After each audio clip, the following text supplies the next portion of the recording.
Aujourd'hui, nous allons vous présenter un oral sur le vivre ensemble, en s'appuyant sur le film de l'incroyable équipe de Sébastien Grobler en 2011. Mais d'abord, qu'est-ce que c'est le vivre ensemble? Le vivre ensemble est une bonne entente qu'entretiennent des personnes d'un groupe dans leur environnement de vie ou de leur territoire.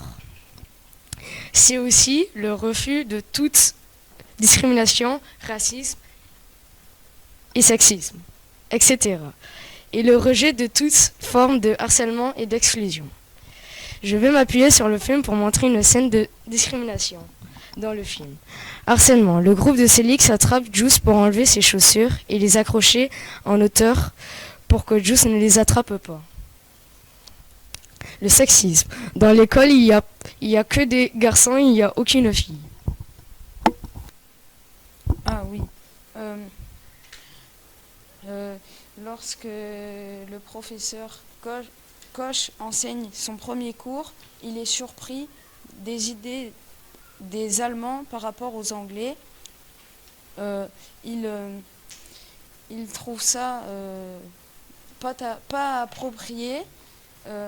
Ensuite, il y a le professeur Koch qui débarque dans la classe avec un bâton coupé en deux et veut savoir qui c'est qui a fait ça.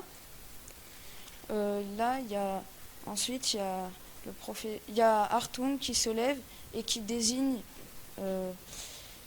Just ainsi que deux autres élèves. Ensuite, ils se réunissent dans la cour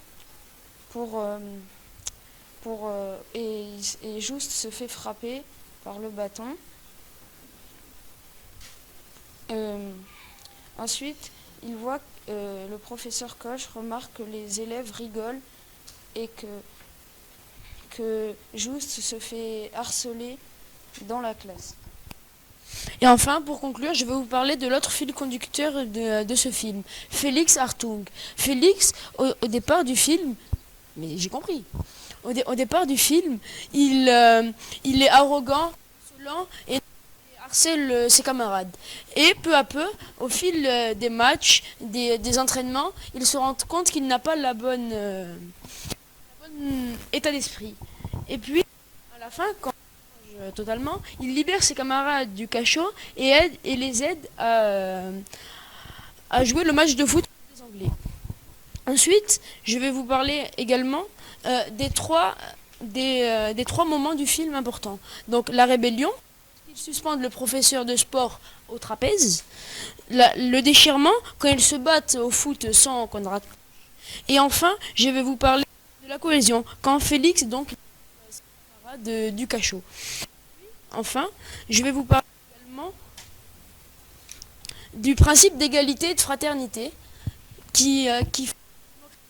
c'est-à-dire le non-harcèlement, la discrimination, tous unis par cette démocratie. Et j'ai fini.